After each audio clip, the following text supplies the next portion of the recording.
morning, everyone. Interesting that you say listen and listen and listen, because that's what I do. That's what I do with my colleagues at the Center for Community College Student Engagement at the University of Texas. Your college has been a participant in the national survey work that we do with community college students. And so our focus today is going to be on what we're learning about what matters most in student success in community colleges. And the knowledge sources really are multiple. You are part of the National Initiative on Achieving the Dream, which I will say to you is the most important community college improvement initiative that's ever occurred in our history. And it's the largest scale, and I would say the most tough-minded improvement initiative that we've ever seen in American higher education. So congratulations to you for that in the first place. But we've been at that work now for 8 years in Achieving the Dream with 160 colleges in 30 states. And so we're learning from those colleges. We're learning from you and from your colleagues across the country. We're learning from over 2 million students that we have surveyed about their educational experiences. I'll just say to you, after you've surveyed 2 million students, you can say some stuff about what's going on in community colleges. And we've learned from doing over 200 focus groups with students in community colleges around the country. So I bring friends with me today, and you're going to see them in short video clips as we progress through the next little while. But the first thing to say is a reminder about why it is we're having this conversation anyway. There's this thing that has swept our field over the last 10 years. It used to be that community colleges got all of their kicks, all of their money, and all of their prestige from one of two things. One is being big. You walk into rooms of presidents and they're all talking about how many students they have enrolled in their colleges, and most of them are lying. And the other thing is about having a whole bunch of stuff going on, projects. Project here, project here, project there, and it might be foundation funded or state funded, or it might be TRIO or Gear Up or Title III or Title V, or a lot of different things, but we just stuff. And what all this stuff does is often do very good things for very small numbers of students. And we array these projects around the margins of the institution. And then when the money goes away, the project director finds out, the project goes away, and the institution goes along otherwise untransformed.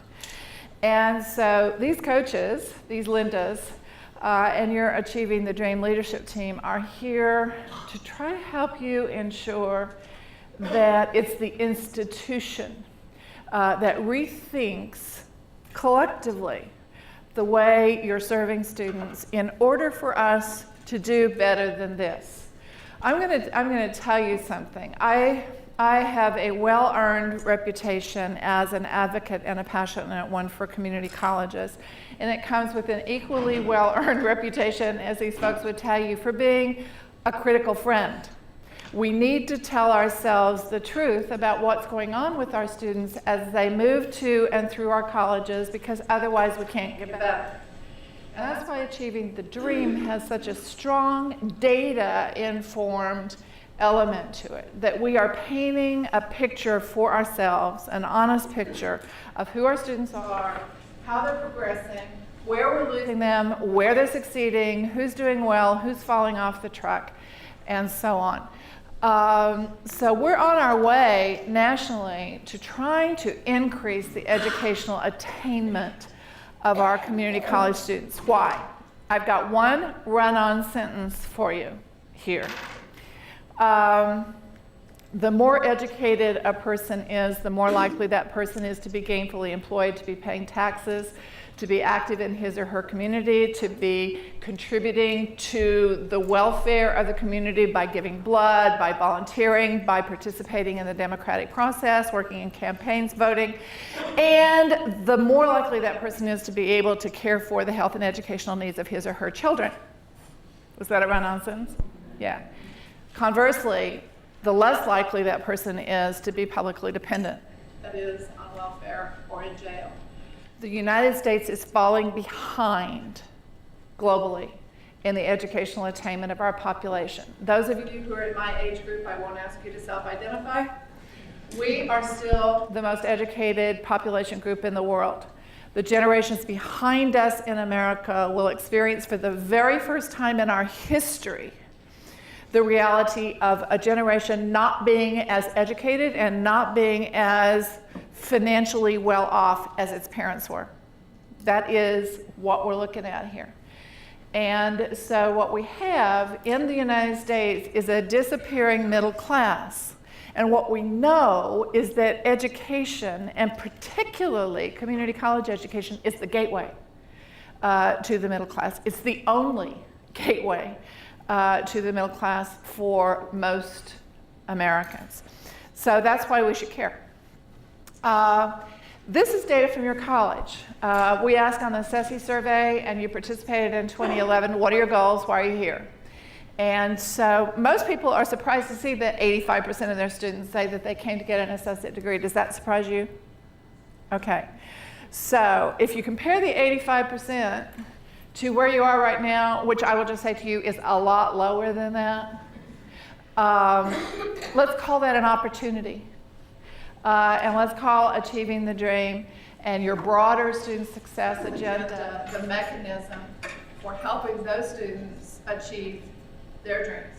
All right, the two Lindas are excused from this. Are there any of you who have already been to the gym this morning or worked out at home? Okay, you're excused. Everybody else has to participate here. I have this thing. I do data a lot. And I'm going to show you some data this morning about your own students. Not a bunch, it's too early for that, but just to make some points along the way. But anytime we talk about data about community college students, it's really important to put it in context. My friend Peter Ewell says, beware the unaccompanied number. And so we want to accompany data about community college students with information about who the colleges are, what your mission is, whom you're trying to serve, what those students look like, what they're dealing with in their lives, the challenges they bring with them to college, right? So this is going to tell us both something about who's in the room, but also remind us about who our students are. Are you ready? Don't do this yet, but pull your chairs back. Okay, I'd like to ask you to stand if you ever personally attended a community or technical college. Look at this! Did you know this? Did you know this? This is amazing. This is probably the biggest percentage I've ever seen. I've been in hundreds of colleges. Okay, stand or remain standing if you actually completed a certificate or degree at a community or technical college. Still quite a number of you. Okay. Now, stand or remain standing if you earned a degree, whether 2-year or 4-year, while also going to school part-time. Were you a part-timer when you got your degree? Okay. That's about half the group. How many of you were working at least 30 hours a week? Does it say 30? 20. How many of you were working at least half-time when you got your college degree? The part-timers are all still standing up, right? Okay. All right, quite a few of you. Here's where the interesting stories start, right? Did any of you, if you did stand or remain standing, stop or drop out of college for any reason? That is, that you didn't just go and stay until you finished and graduate. Look at that. Okay. So story, right? If you were a first-generation college student, would you please stand? Okay, this is pretty representative of our student population, and I'm imagining of the student population at Muskegon as well. Okay, if you ever had to make this kind of decision, if you had to decide whether to pay rent or tuition, whether you were going to buy books or buy groceries, would you please stand? You know, of course, that these are examples of kinds of decisions that our students get to make on a fairly regular basis. Okay, if English is your second language, please stand or remain standing.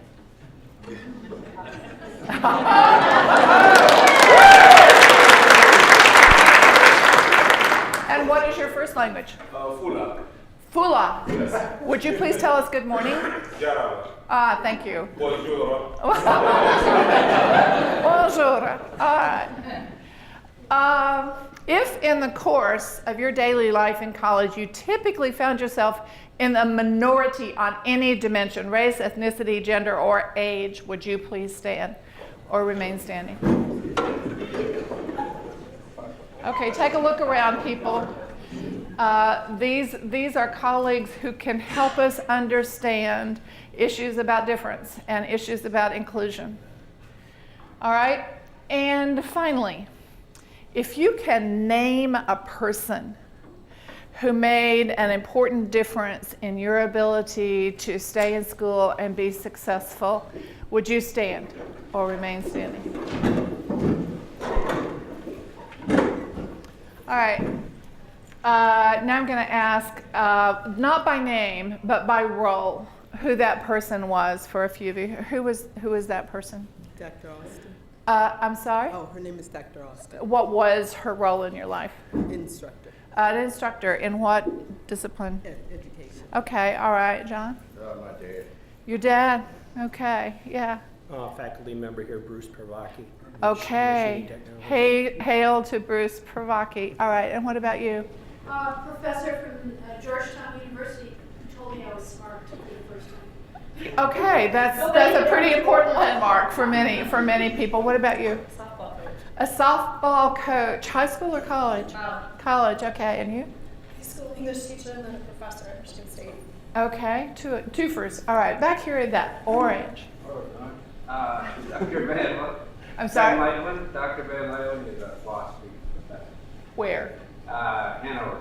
Okay. All right, thank you all. This is the reality in Michigan and for community colleges all across the country. This is just it. This is our lives. This is us now and the finances. I will tell you, no reasonably alert adult that I know believes that the financial situation is going to get better. At least not fast. And so for anybody who thinks that all of a sudden the money's going to start rolling back in, we probably better think again. And so the challenge of the decade for community colleges, I think, is how it is we're going to think through the way we offer high quality educational experiences for students so that more students succeed while we're spending less money than we used to. That's the challenge. Is it an impossible challenge? No, it is not. In fact, we have examples of colleges that are moving the needle on students' success. But is it easy? Also, no. It requires hard choices, and it requires that people, faculties and staffs and administrative teams come together in order to make those hard choices. This is the national goal that's been set by the American Association of Community Colleges, 5 million new graduates, certificates and associate degrees by the year 2020. We're hearing this from the President of the United States, from at least 36 governors, from legislators across the country, and most important of all, we're hearing it from within our own field. We need to do this. It's good for students, it's good for communities like Muskegon, and it's good for the country. So these are metrics for knowing how well we're doing. They are metrics that we use in achieving the dream to monitor the progress of students through their community college experience and on to a credential. And so here we are about what works, and here's the preview. Your college, like a lot of colleges, is looking at a lot of discrete strategies, at what we call interventions or strategies in achieving the dream. And they are things like orientation and student success courses and learning communities and revamped developmental mathematics and a lot of strategies. And what I want to say to you is that the emerging research from my center, from the Community College Research Center, and from other places is this, that it's not the particular program or strategy that you use that's so important. What's important is the major features of whatever strategy you use. And so as you're thinking about the educational experience that you want students at your college to have, then look at these criteria. The first one, I'm happy to say because I direct the National Center for Community College Student Engagement, is there's 25 years of literature behind this, of research. And it simply says that the more engaged students are, the more connected, the more involved they are with one another, with faculty, with staff, and with the subject matter, active learning, the more likely they are to learn at higher levels, to persist and succeed in college. That's your lit review in one run-on sentence. So intensive student engagement, high expectations. Vince Tinto, the American guru of retention in higher ed, is often and correctly quoted as saying, "No one rises to low expectations." And we'll hear some students talking about that here in just a minute. This is the one, this last one, that's really emerging out of the Achieving the Dream work and also out of the Community College Research Center research at Columbia University. More structure, fewer options, and more coherent pathways for our students from where they are to some better place that they want to be 2 or 3 or 5 or 8 years down the road. This is the one that gives some of us in community colleges heartburn because it means we have to create pathways for students. We have to relinquish our reluctance to require them to do various kinds of things that we know there is evidence to support. And we need to create pathways that show them the way, the highway with the milestones that they need to walk. I will tell you that if you look at most students' transcripts in community colleges, it looks like they stood with their back to a dartboard and threw darts to choose their courses.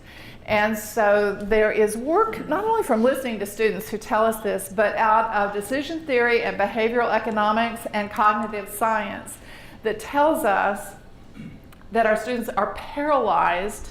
First generation students, new to college, many of them have not had such a very successful previous educational experience. And they're paralyzed by what we put in front of them, this rich panoply of possibilities. Picking on another institution, I was coaching for Achieving the Dream in St. Louis last week. They have an inventory in St. Louis community colleges of 1,400 courses. 1,400 courses. Do you know that on average in community colleges, 85% of our students are enrolled in 25 courses? 85%. Do you know what the number is here? You should check that out because what you've got there, the difference between 20 courses and 1,400 courses, is not all surplus for sure, but you've got a lot of institutional and intellectual resource that's devoted to stuff your students don't need. Are you hearing me? You didn't want to hear that, did you? But it's true. And when we're looking at this narrowing set of financial resources, we're going to have to think about our programs and our disciplines and our program pathways, and which are really the core of what we need to be providing for students to get more of them to completion, and where to focus those limited resources. So, we'll talk more about that and more specifics. So what I'm just going to offer to you this morning is out of the evidence a set of, I think there are 5 design principles. Like if you're sitting here thinking, which I know many of you are with the Achieving the Dream team and the work on college readiness and the like, about what should the educational experience look like here at this college, then I'm not going to tell you what it ought to look like, but I'll tell you what the design principles are, okay? The first one I already told you. Engagement matters. We know it matters for community college students. We have data about student engagement from Muskegon. We know that because we have this group of multitasking students, and you just showed us that you were those kinds of students as well, that good educational practice doesn't happen by accident. It doesn't happen because we're nice people. It doesn't even happen because we care a lot about our students. It only happens because together we design purposeful educational experiences for our students. And so we're really calling on faculty and student affairs people to do a lot more collaboratively, a lot more as the collective college community than I think, John, we've ever asked of people before. I heard you talking about this last night. So this is just to say where the data is. And your students are part of a cohort of almost 500,000 students that participated just last year in the SETC survey.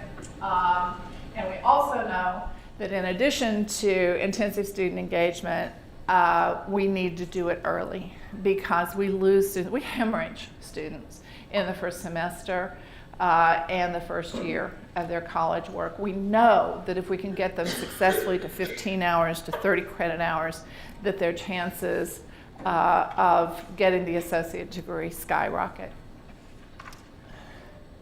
So, CWG focus groups of students, and we're going to launch right into talking about what we hear from them.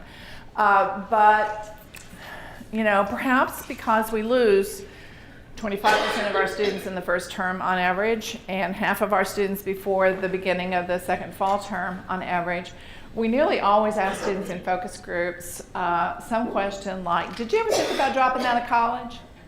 And I tell you the truth when I tell you that when we ask that question, students usually laugh at us. I did this at the strategy. How many of you were at the Dream Institute? Did you see that student panel? Where I asked, did any of you ever think about dropping out of colleges, and every single one of them raised their hand? And then we follow up and say, well, why didn't you drop out? Why are you still here? What's been the most important factor? What do you suppose they say? They say what you all just said when I asked you that question a minute ago. They name a person. Very often is a faculty member, but they describe what it was that was special. It was a person who told me I was smart for the first time, told me I was capable of doing more, who helped me when I was struggling academically, who showed me a pathway toward a career in a discipline, somebody who went out of their way to connect with me in some important way. Sometimes it's an advisor, sometimes it's a coach, sometimes it's a parent. We hear a lot actually about mom. We hear about mom, but we're going to hear about John's dad.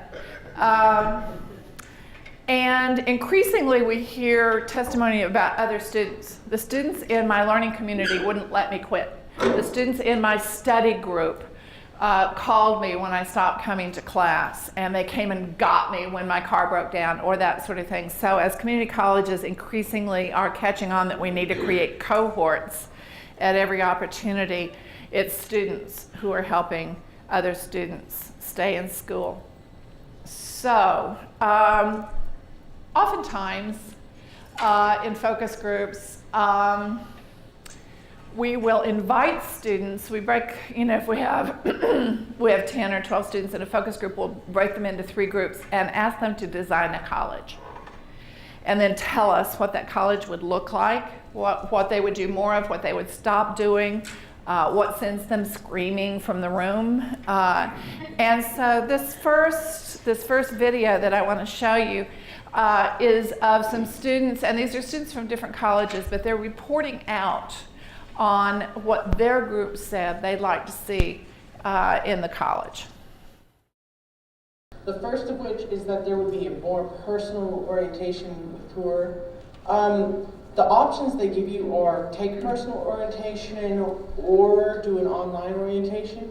I can understand how it would be more convenient sometimes to take an online orientation, but really having more personal orientation with the tours that you can understand where the buildings are, what the lettering system is, and how the college works in general, we thought that would be very important, because without that information, it's easy to get lost on this campus, because it's pretty big.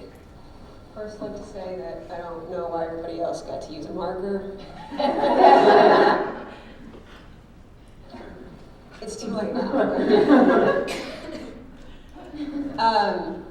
So part of my group thought it would be a good idea if we had maybe a line on the ground leading from outside of Thunder Duck Hall into the admissions office so that you know where it is. And 4, it said mandatory orientation. More, so basically get rid of online orientation. Again, they said that they have more of a personal thing with a group orientation, and you also get to meet counselors and other students. Okay, so I'm running over here. Remember the conversation we were having at dinner last night? What did you hear from the students? What were the words that stick in your brain? Okay, I hear personal, and you need to hear that. Students want opportunities to interact with other people. They want to feel like they belong here. They want to feel connected to other students and faculty and staff. And I'm not showing you clips, I need to tell you this, that show you something that students said one time. These are themes that come up repeatedly as we listen to students. We were talking last night about, so what do you do about online students and online orientation? And I always admit, as the Lindas know, when I showed that particular clip, that the first time I ever showed those clips, I was on the dais at a community college convocation in Ohio, and there were about, 1,200 people in the room. And I was on the dais right after they gave the Innovation of the Year award to a faculty member who had invented their new online orientation. I felt really bad, and I gave her CPR, and then we talked about how, if you're going to do online orientation, which I don't recommend because of this, but if you're going to do it because that's your best approach, then what is your intentional, structured way of getting students connected with other human beings, with students and with faculty and staff? That's the element that's important, in addition to which they are lost. And I don't care how small you are or how big you are, a lot of your students are just simply lost. One of the things that even, those of you like I who have been working in and with community colleges for decades, we assume that students know stuff that they actually have no way of knowing. And it's startling to us when we realize that. But we have to take that into account when we think about designing their educational experience. I run into lots of students who have no clue that they're going to be required to ever do anything outside of class when they come to college. So let's keep talking about this. What's the other word that you heard? You heard orientation, you heard personal. Mandatory. Many of you may know that is my very favorite word in the world. And it's my favorite word because students say it so often. And they talk about mandatory orientation, mandatory study groups, mandatory student success courses, mandatory time in the tutoring lab, mandatory. And so, of course, like most faculty, we didn't believe them at first, and so in focus groups we'd push back and say, you don't really mean mandatory, do you? And they would then define the word for us. They would say, yeah, that means that it should be required of all students. And we say, thank you very much. And then I would say, well, suppose you came to this college and they told you that orientation was mandatory. How would you react? And they say, typically, this is the way it goes. They say, well, first we'd whine. Okay, first you'd whine, and then what would you do? Well, then we'd do it. Well, why would you do it? Because you said we had to, right? And the message from students is, if you know, because you're an educator, that there are certain experiences that are important to my being successful, I think it's your job to see to it that I have those experiences, that should be what it means to go to college here. That's the message from our students. And so engraved on my tombstone will be the words, Linda, mandatory. Students don't do optional. Students are a whole lot like human beings.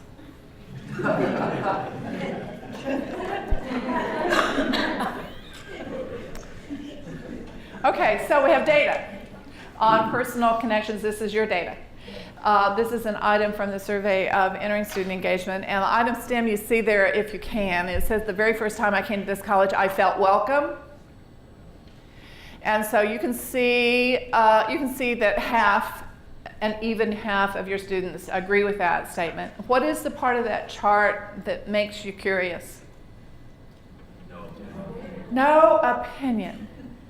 No opinion. Now, how exactly can it be that 25% of our students answer that item by shrugging? So as in a lot of data, I see opportunity here. I don't think that's the response that you would be hoping for from students in terms of their very first experience on your college campus, right? Okay, opportunity. Here's another one. And these are your students again. We ask them if there's a go-to person, if there's a person they can go to when they need information or assistance. And the vast majority of them say no.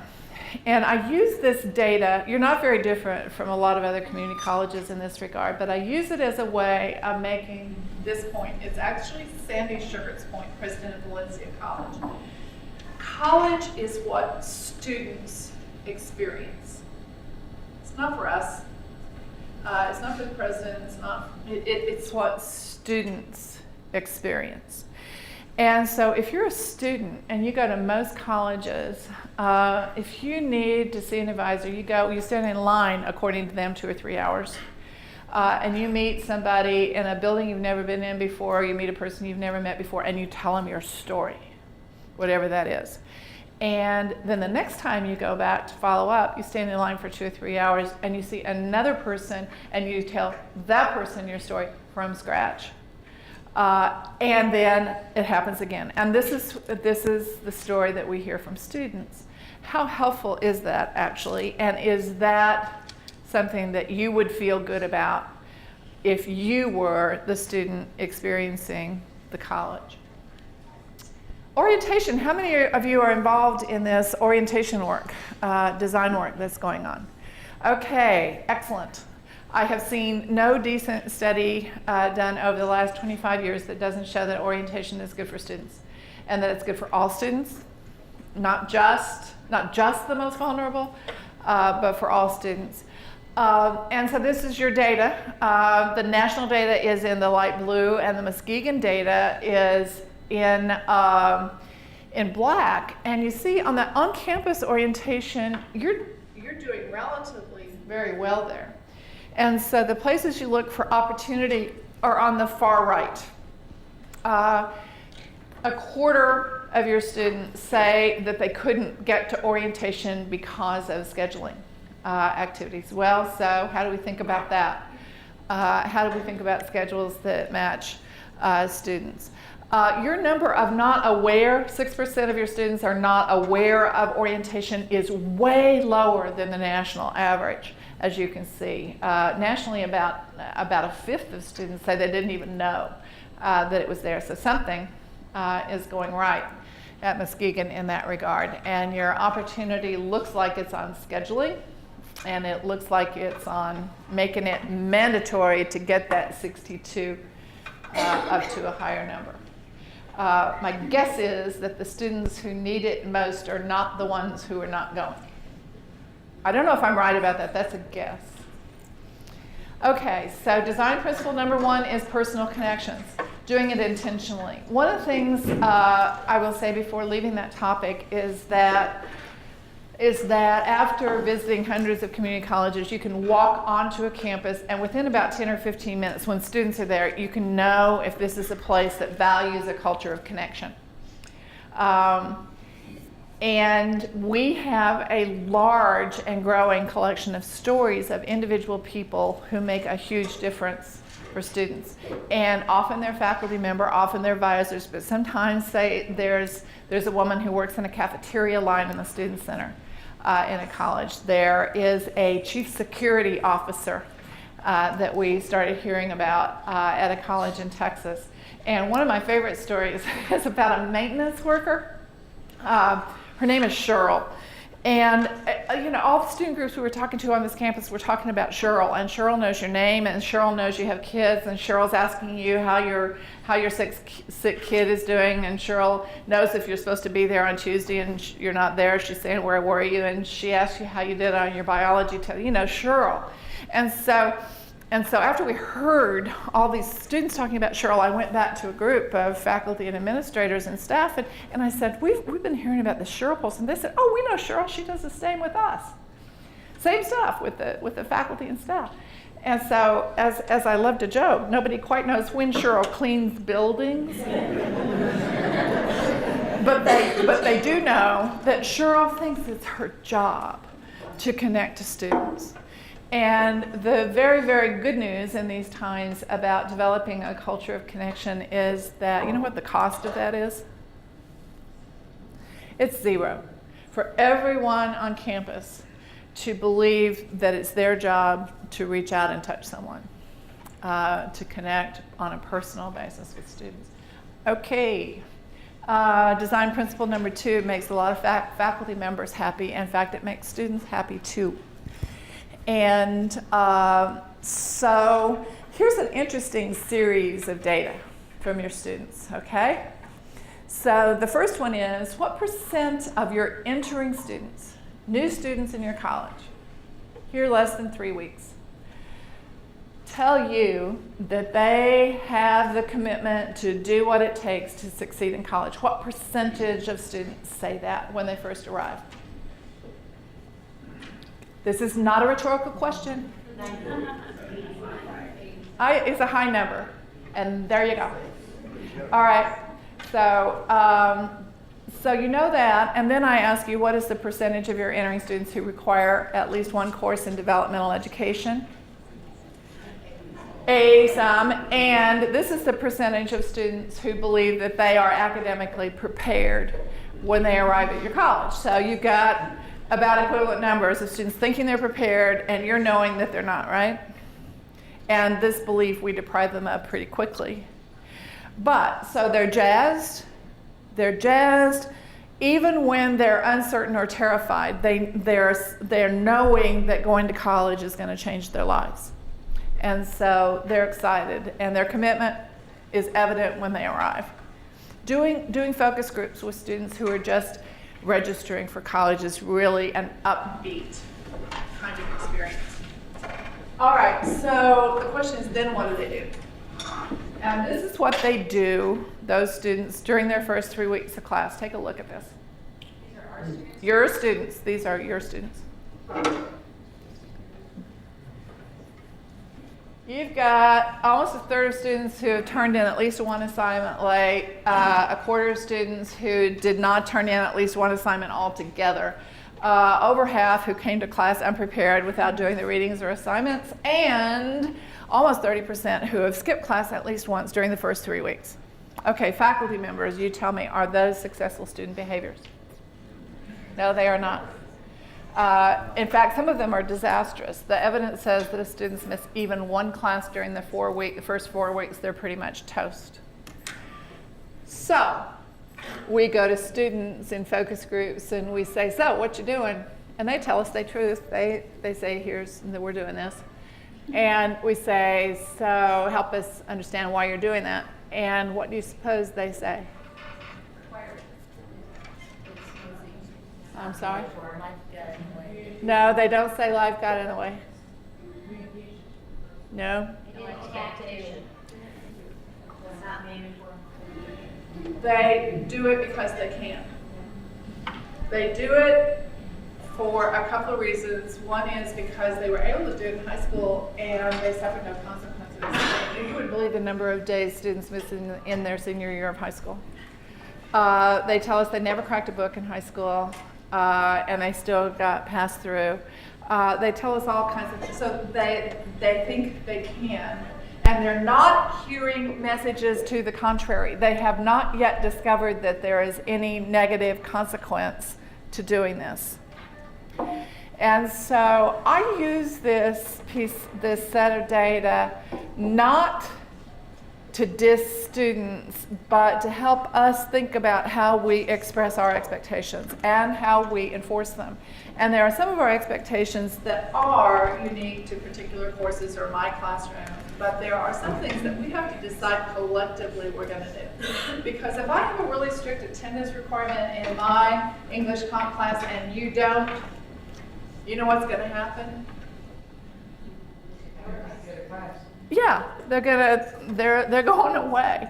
And so we, as a faculty, there are some academic policy issues that we really need to contend with together, again, so that it defines what the standards are here. It defines what it means to go to college at Muskegon.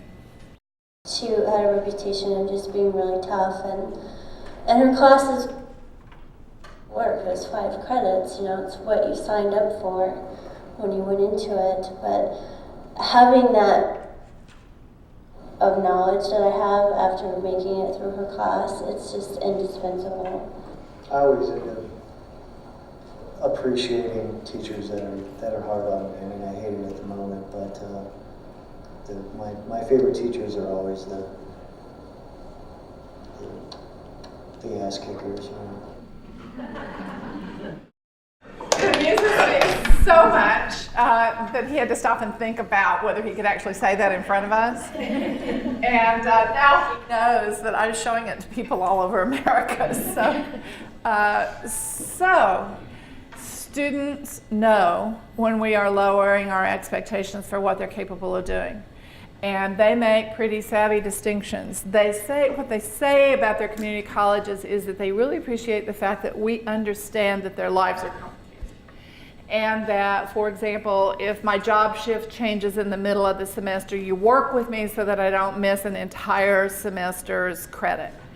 Or if my daughter has to have an emergency tonsillectomy on the day of the midterm, the instructor works with me to reschedule that so that I don't automatically fail the class. But what they don't like is when we give off messages saying that we are expecting less of them.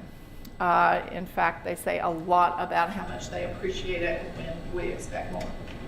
I know that's kind of hard to take in, so ask your own students. Okay, the next thing that is in the design principles I mentioned before about creating an academic plan and a pathway. Here's what the evidence says. Students need a written, individualized academic plan before the end of their first term, and if they have that, they're far more likely to persist in college. It's that roadmap thing. It's being able, the goals along the way, the milestones, compete with all the other stuff going on in their lives. That's what they tell us. And then we ask some questions on surveys that sort of help to unpack the advising process, because it has a lot of different kinds of functions within it. And students talk about which aspects of advising are important to them. Go in there, they're just gonna do the basics, like set you up with the basic classes, but they're not gonna show you, oh, you need to take these classes to get towards your major. Then you might end up scheduling classes that you don't necessarily need.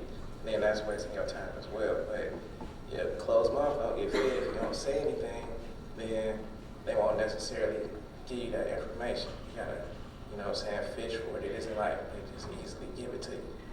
Well, she sat down with me and told me, you know, what to expect with nursing, and made sure that was the field that I was sure I wanted to go into, and she helped me set up all of my classes. It was really good. She was really thorough, and she was great.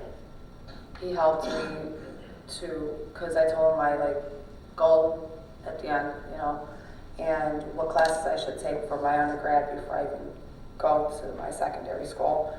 And I think that's so important, because the schools I'm looking into now to transfer to, I have to see what classes I need to take to get to where I need to go. And I believe, for me anyways, if I didn't sit down and take that time, what's the point? I'd be taking classes that would be irrelevant. I wouldn't use any of the credits. It's always good to learn.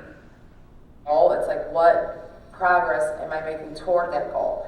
The classes I need to take, the prerequisites for what major, and then, you know, whatever field I'm going into. So I think that's the most important in college, is not to I hate to say waste time because classes aren't a waste of time, but the ones that we need to take to get to where we need to be. Okay, so students are talking about academic planning and goal setting so that they can be sure that they're on their path. And so we ask them a series of questions, as I said, and this first one is sort of the most elementary aspects of advising, and it's the one that most community colleges do the best job with. It's like registration advising. It's getting your course schedule put together. And a lot of students describe that as, I walked in, she handed me a piece of paper, told me what I needed to take, and that was it. But this is where, and these are your students, 78% of your students agree that they got help putting that course schedule together. This is higher than we see typically. The national average is about 69%. So way to go on that one. Now, we ask students about whether someone helped them put together an academic plan, goal setting, and a plan for achieving those goals. And as you can see, the numbers go down there. And you have, actually, you don't see that yet. This is. All right, you see that you go down from 70-some% now to 38% who say that they got help with academic planning and goal setting. So there is an opportunity to think about as you're dealing with your advising process and when it happens and how students get that academic plan put together. And then there's another very important aspect of the advising process that this, my very favorite community college student, I think, this guy talks about really well. My English class, I'm doing great. With my math class, I am not doing well at all. And I think I took on too much at one time. The English, my time is allotted for maybe 2 classes, but I took on 3 classes. And so that really just, and not ever going to school before it, I went and did something that I should have really got a lot of counsel on. And so I jumped and said, yeah. Oh, yeah, I took a psychology class too. And so I took math, English, psychology, and now I am catching it. So for a first time person going to a community college and your time, you know that you have X amount of time, and you haven't really studied to find out how much time you're going to need to do your classes or to do your studies or your homework, then you're lost, really, when you go in. And that's what happened to me. I went in, and I knew what the approach that I wanted. I knew what I wanted to go after. And so I went after that. But nobody said, what about your job? What about your home? What about your children? What about the time you need to spend with your wife? What about church? And so now I have a schedule that I have to put all of that to the side so that I can focus only on schoolwork. And so it's schoolwork, bed, schoolwork, bed, schoolwork, bed. Okay, so you can see and you can feel, knowing what you know about your students, how important that issue is. Again, we talked about those time management challenges at dinner last night, and the thing is, as you just heard, they don't know until they're so deep in the weeds that it's already too late. And so that again raises a question for us about when and how do we help students address that. And of course we ask students whether someone at the college talked with them about how to balance their schoolwork with their commitments out of class. And this is where almost all community colleges really tank. Here, almost half of your students disagree or strongly disagree that happened, and just over a quarter of them say that someone did in fact talk with them about that. What that says to me is that some people are talking to me about it, but it's not systematic. It's not a purposeful, intentional part of the advising process, at least for large numbers of your students. Y'all have any questions about that or anything we've done so far? Yeah. Dr. McClain, isn't this a major issue though, that so many of our students are in financial aid and they're required to take a certain number, and then they still have to work and they still have kids, and even if you tell them, they don't have a choice about it. That's not optional. Right. Well, right. And that's a major issue. And it's something that as a community college feels we need to work on. But the thing is, they don't get both sides of that story. Sure, they hear that, and then they're gone. You've got their financial aid, and they're out of here. And so that isn't a good story. They come, they pay the financial aid, and by midterm or November or January, they're not here anymore. So it's ours to figure out what to do about it. There are colleges that are experimenting with different ways of handling financial aid, more financial aid for part-time students, and more incentives built into the financial aid process so that they're actually, instead of getting all of the money up front, in St. Louis, they're giving a voucher to students that's enough to pay for their books and get them started in school, and then they're paying the bulk of it at 5 weeks. But there are some colleges that are also paying it out like a payroll check and waiting it at the end when students actually complete the course. Yeah. My nephew went here, he started out, and one of the questions I have is it that it's so overwhelming because they come in and now their gen eds are needed to finish the degree, and that's like their primary focus for a lot of people to make sure they get their gen eds done, because if they don't get, if they get their certificate, they may not continue. But I found with my nephew, because the way his relationship with school and his life was that we kind of evened it out. We took their gen ed and spread it out, gave him some of the courses that he enjoyed or was going to college for, and he's successful, and now he's, has a career. And I found a couple other people went strictly with their gen eds and just failed after the first couple of weeks. Very good point, and I'm going to take it and sort of cube it, okay? First of all, most of your students aren't going in straight into their gen eds, they're going straight into developmental education and never getting out. And so that's even worse than what you're talking about. Would you say 87% of your students start in developmental education? And some of you at least have been looking at data that tell you how many of those students ever successfully complete developmental education and go into those college level general education students, and it's a small percentage. I don't know what it is here, but nationally, we're lucky if we get 17%. Okay? And in math, it's worse.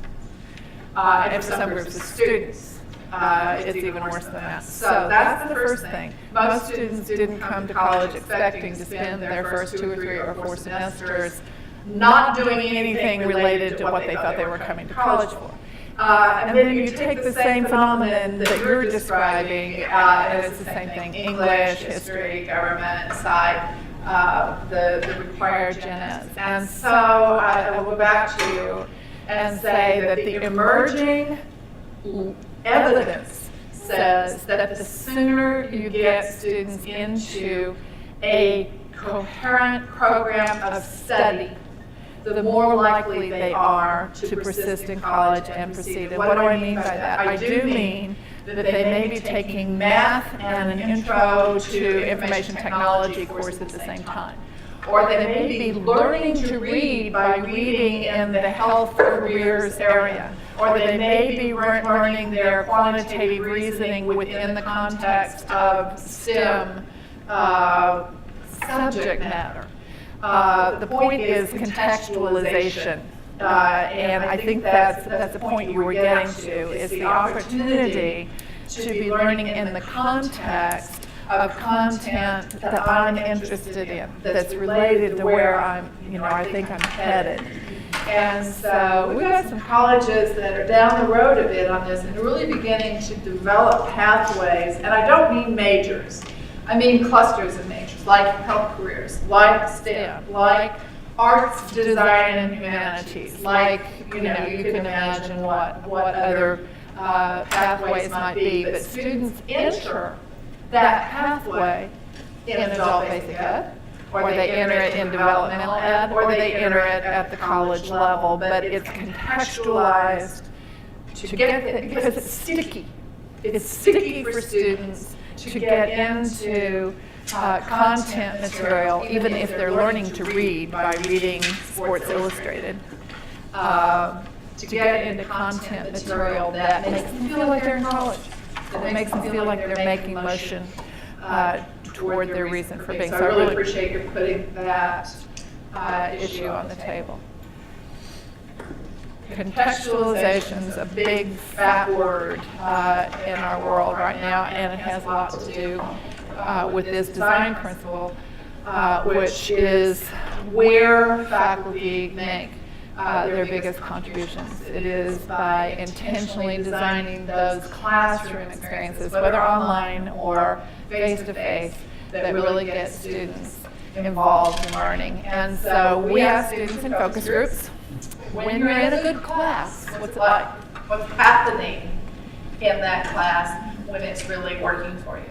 I bet you can guess the kinds of things they're going to say, but I'm going to show you anyway.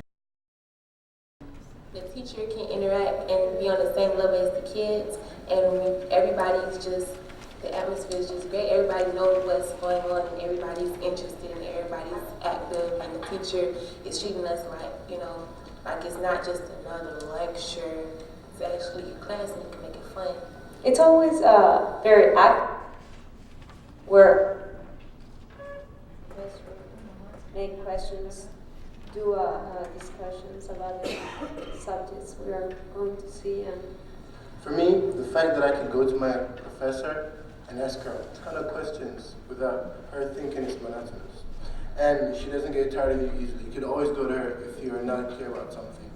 And two, like if she sees your potential and she knows that you're trying to do better, she doesn't crush your ego or your confidence. She helps you a lot, and she tells you, you're doing good. You could do better. You're a good student. She makes you want to learn and do better in her class. She really seems like she cares about our opinions about things, and she always, whenever we come into class, I know it sounds really elementary, but we have this thing called weather check, where she asks us how we're feeling and how our day's going. And it just shows that she really cares and wants to establish that good discussion forum with us. So. She makes me think hard, like so much about this certain situations, about current events and stuff. And I learned a lot. I mean, it keeps me thinking, and actually it helps me a lot. And like when we do our homework, actually like writing essays and stuff, everything comes out easy because like he helps us to think critically and stuff, so it's very beneficial to me. After that first day, everybody starts to open when like one person starts to talk, and then another one kind of come in, and then another one come in, then it becomes more comfortable. So the interacting with the students and the teacher, it helps a lot here. I've noticed a lot of that in my classes, a lot of interaction with discussions and just different things, and then they eventually come to you, after class, if you need help with something, they're like, do you understand it? Like, yeah. And then kind of friends and study buddies. Friends and study buddies, that's a good thing. So, anything in that surprise you? What I would like for you to know is that on the SESI survey in which you participate, there's a collection of items that comprise a benchmark that's called active and collaborative learning. And what we've learned from research over the last decade is that benchmark is the most powerful predictor of everything we care about in terms of student progress and success. It predicts grade point average, it predicts successful course completion, it predicts student persistence and degree attainment. And so, again, the collective commitment of the faculty to the incorporation of active and collaborative learning techniques in the classroom that are discipline appropriate, and there are lots of ways to do that, not one right way, is a really important element of this work. So naturally, we ask questions of students about what their classroom experience is, and these are Muskegon data. So what would you estimate would be the percentage of your students? These are students surveyed in the spring. They're not asked about a single class, but about their classes overall. What percentage say that they often or very often participate in group work, assignments or projects, group work during class? I hear what? 60? 60, okay. What else? 25. 70. We got a range going here, and it's 52. Now, relatively speaking, relative to the national 477,000 students that you're compared to here, that's pretty good. In absolute terms, what would you say? I'd say it's an opportunity. Wouldn't you? So you can see that, and we have a huge data set, so a 4% difference is a significant, is a statistically significant difference, but it still gives you opportunities and things to think about course by course and department by department along the way. All right, then we take it outside of class. What percentage of your students frequently, often or very often, work with other students on projects or assignments outside of class? What do you think happens to the data here? It goes down. And what is that?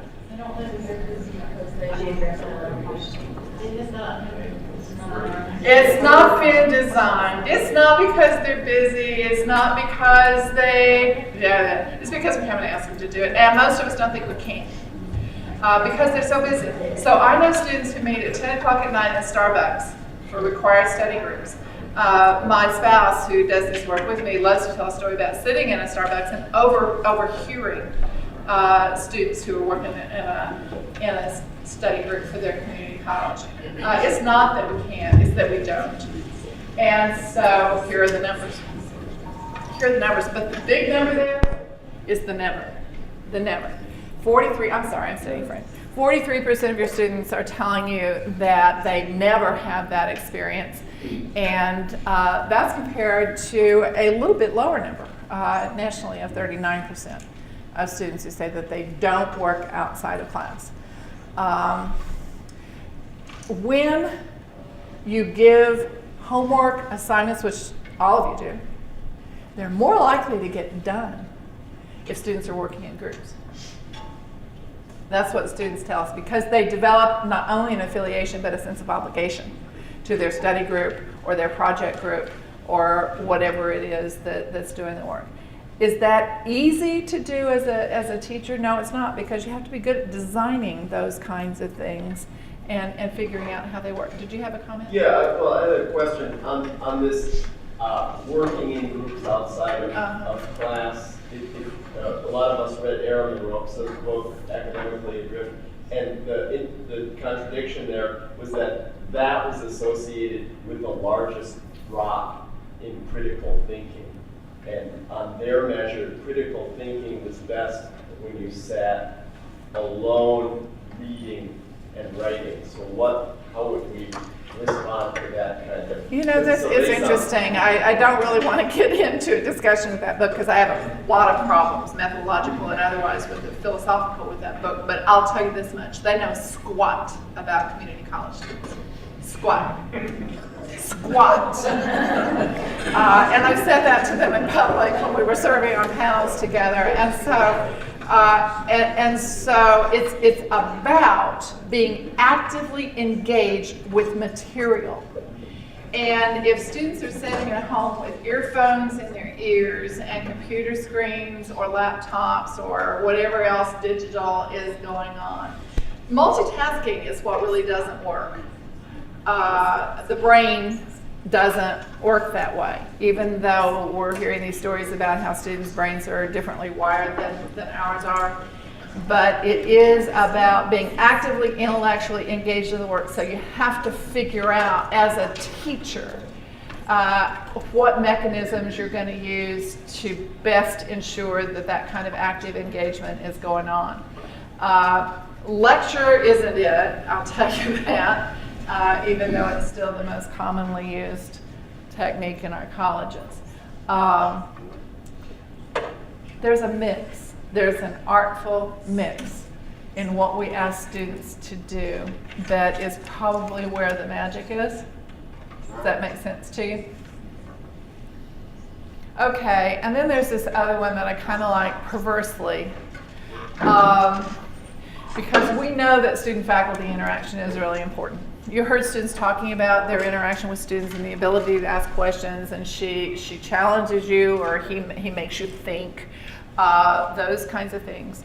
Student-faculty interaction is highly predictive of retention in college. So it matters, and it matters how you figure out the different ways that you can do it. And you can do it online, you can do it in class, you can do it out of class, you can do it a lot of different ways. But this one I pick out of perversity mostly because it kind of brings up that stereotypical notion that Americans fondly hold about college. This is how all the movies show you colleges. You know, students walking leisurely across campus under the drifting maple leaves with the professor and having a profound conversation about Shakespeare or how to insert a central line, right? So, how often is that happening for your students? Often or very often? What percentage? I hear 10, I hear 17, I hear 5. Oh, it's better than 5. Look at the never. Yeah. Does that have a lot to do with community college? People are in and out, and they're not taking the time to... Yes, it has to do with students, but it also has to do with adjunct faculty. I don't know what the percentage is of your course sections that are taught by adjunct faculty, but they're just as transient as your students are. And we don't write their job descriptions or hire them or orient them or pay them in ways that incentivize time spent with students. So, but it's also a phenomenon of the way we as human beings use data. In the absence of systematic data about what's happening to your students, all of us, being human, default to personal data. I'm a faculty member. My personal data are that I'm always interacting with students. I'm interacting with them in the hallways. They follow me to the restroom. But that's like 7 students out of the 50,000 on my campus. And so our impression of the quality of student-faculty interaction is based on the best student experience rather than the typical student experience. And that's why data are important, because they help us understand what's more typical, and that's what this is. Unless you want to argue that your students are just categorically different from those in other community colleges, then there are some things that you can talk about doing that get those numbers up, at least to the national average, which is none too good. So that's another rule about data. Be careful what you compare yourselves to, right? Okay, you all know this. You have a huge number of students that come directly into developmental education. Too few students that ever get out of developmental education. And it's my understanding, just from reading some of your Achieving the Dream things and talking with a few people, that you have folks that are really thinking about how to incorporate these aspects of effective practice into the way you work with students who are not college ready. Much to be applauded and persevered. Okay, and the last design principle is I'm calling integrated support, and the word integrated in there, it does not refer to race. It refers to student services and instruction. Here, it means taking student services where the students are, which is mainly where? In the classroom. That's our reality. Students come to class, and then where do they go? Home, back to work, back to their kids, back to whatever those other commitments are.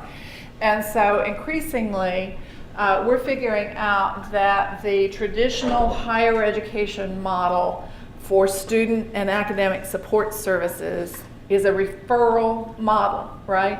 You refer students to counseling, you refer to advising, you refer them to tutoring, you refer them, and they don't go. Because why? Because students don't do optional. And so the students who need those services the most often are the ones most unlikely to actually get the services. Thus, orientation, student success courses, first year experiences, and other ways that we design support into a syllabus. So supplemental instruction becomes not optional but mandatory. Time in the lab, writing lab, reading lab, math lab, physics lab, whatever lab is not optional. And so forth and so on. We're doing academic planning and advising within the context of a student success course. Is that the way it's happening at Brazos-Port, Linda? Yes. Yeah, okay. So, ingenuity is the catchword. How can we collectively exercise the ingenuity to ensure that we design an educational experience that makes it inescapable for students to have the experiences that we know are going to help them be successful? So, every year, 2 million students, we have a survey, and students have an opportunity to tell us which services they use, which they're, how satisfied they are, and how important the services are. What do you suppose they tell us is the most important service you offer at Muskegon? Sorry? Tutoring. I hear tutoring. Okay, I hear advising, orientation, financial aid. You are very like the rest of America in that 90% of your students say that advising and academic planning is important or very important. It's number one. It has been every year for the 10 years we've done this survey. What comes in second, third, and fourth varies a little bit. Financial aid is usually fourth. But you can see that these are direction finding and support kinds of services for students. All right, so this is the quick wrap, and it is about not only what your colleagues across Achieving the Dream and the Student Success Agenda world are finding is working for students, but also I hope you will provide some reinforcement for the kinds of work that's going on at Muskegon. You see that word there? We have evidence that says that doing these things and making them mandatory is good for students. Check out the list.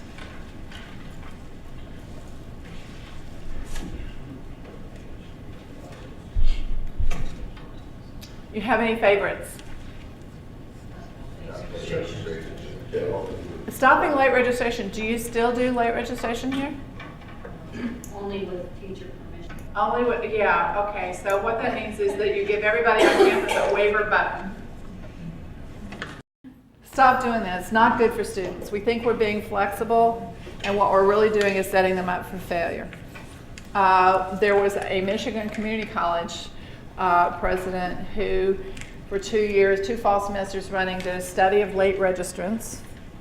Would you like to guess the percentage of late registrants that successfully completed this semester? 5. It's a little better than that. 17. 17% of those students successfully complete the semester. That is an 83% fraud. We let them in, we put them through everything, we take their financial aid money or their tuition money, and then we just let them fail. But it was important for Right. Could we have served them in a different way? 17%, 83%. So that's why we've got late start classes. That's why one of the brightest burning innovations in Achieving the Dream right now is the intensive skills brush up experience. Call it boot camp, call it intensive skills brush camp. It is a clock hour, like in the Alamo colleges, a 15 clock hour experience of intensive skills brush up in math helps students skip 1 or 2 or 3 developmental courses. We're talking about semesters of time, money, institutional resources, classrooms, teachers, and all that sort of thing that we can avoid with a 15 clock hour experience. That experience can happen in September or October as well as it can happen in August, right? So we're not without options for late registrants. We can do late start classes. We can do brush ups that will save them time and money going forward. And so again, ingenuity, thinking about what the alternative is to putting them in a class or having a bunch of faculty that don't really feel like they can start teaching until the second week. You don't hear many people associate with achieving the dream using the phrase best practices. I personally never used it because I have nightmares about what if our best is none too good. If we had anything that was best going on, we'd have better than a 25% graduation rate in community colleges. If we had anything that was best, we'd have more than 17% of our students getting through developmental education. We're working on it. But until we get further down that road, we'll say it's encouraging, we'll say it's promising, we'll say that we have multiple colleges with multiple semesters of data showing that students benefit from these kinds of practices. Are you with me? And so, since we can't just sit around and wait until the world's perfect, these are good bets. I'd like for you to think about what your axioms are for student success. And I have a set of them, Plany's rules of the universe. But I don't claim finality here. I just claim they're mine. And invite you to argue with any of them. But the very first one, I think, should be inarguable. I think that people who aren't together on this are probably in the wrong business. So the center of our work. This is the data piece that I talked about earlier. It's really hard to improve on things you're not willing to look at. And so there are a lot of courageous conversations going on in community colleges across the country. Where are we doing well? Where are we not doing so well? It's not about dissing the chemistry faculty or dissing the math faculty or finding somebody to blame. It's about coming together and wondering together about what we could best do to improve the student experience in this regard. This one is particularly important. Comes out of the organizational learning and development literature. Just think about this. Every college, every course, every program, every syllabus is perfectly designed to produce precisely the results it's currently producing.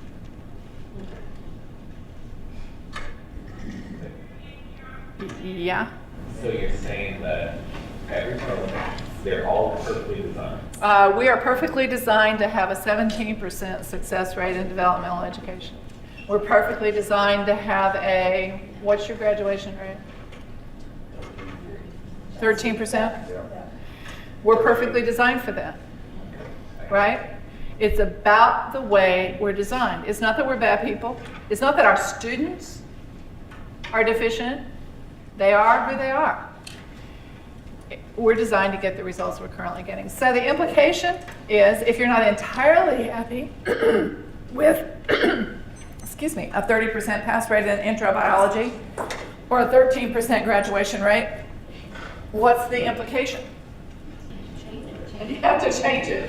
Oh, which is why I use this one, which is from Alcoholics Anonymous.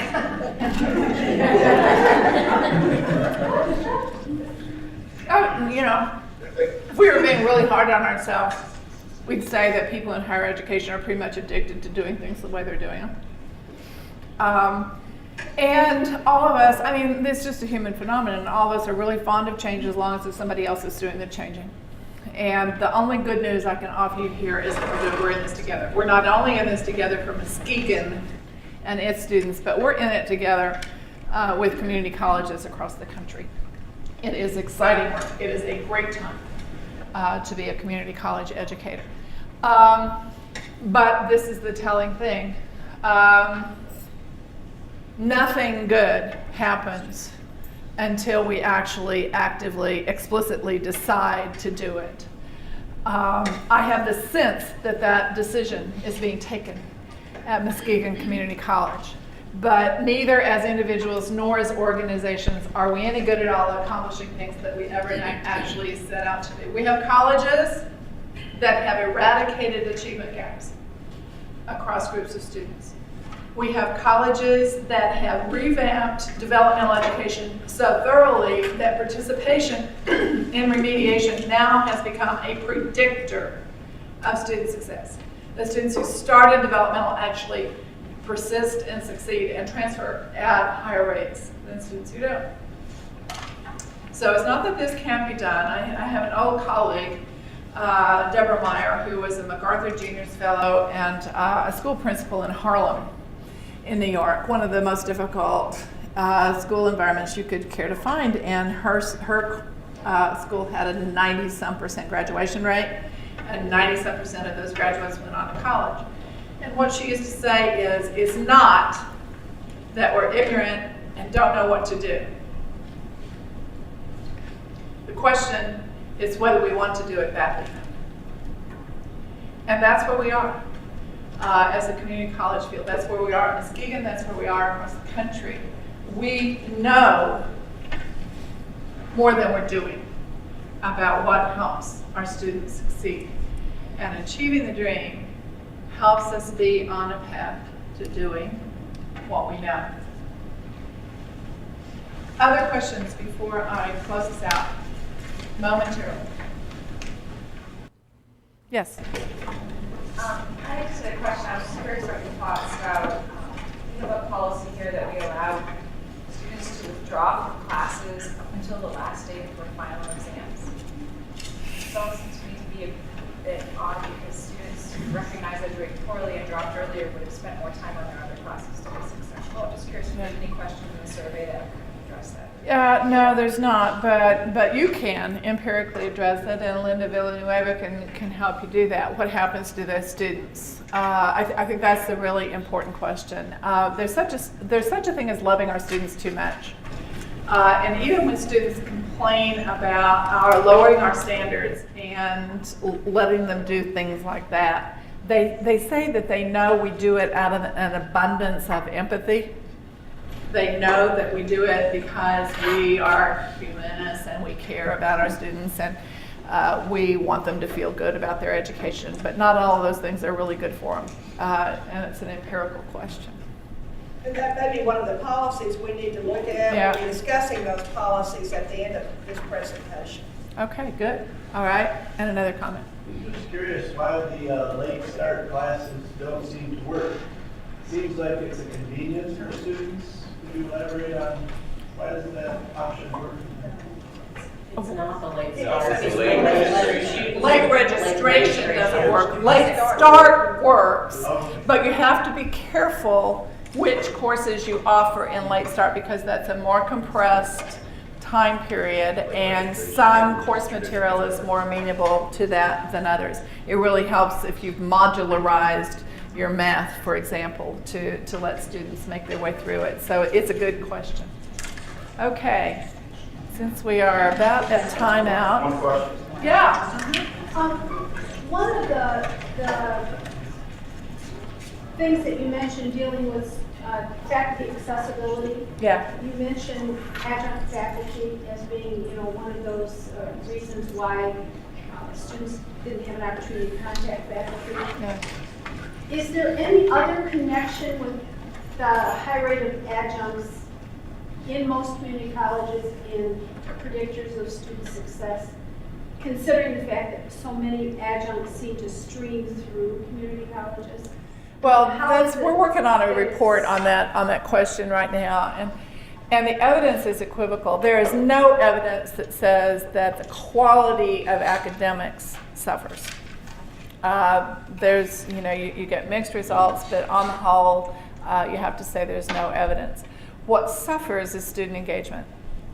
outside of classroom. And what suffers is when you all are reinventing things as a full-time faculty, and that reinvention doesn't get carried over to and infused in the work that part-time faculty do, because they touch so many of our students. So if you really want to move the big needles on student learning and student success, then we're all going to have to figure out how to get part-time faculty more involved in that process. And we're collecting examples of colleges that are trying to figure out how to do that.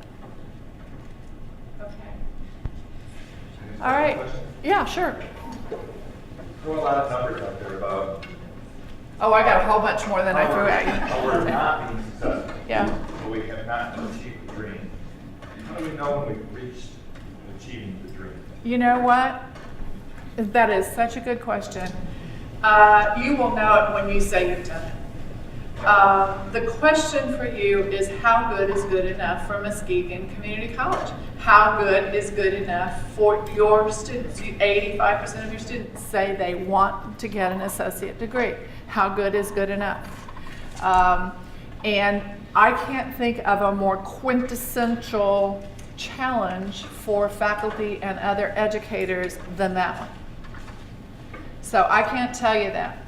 I will tell you that I won't call you best practice until it's 100% or 85%. And the student will tell you again. This is. And with one wrong action or one wrong word, you can totally turn them off, and they'll turn around and walk out the door and never come back. They need to remember that they hold this person's futures in their hands, this person's future in their hands, this person's future in their hands, in their hands, in their hands, in their hands, in their hands, in their hands. No pressure or anything. So it's about their futures, and you are the ones that are shaping them.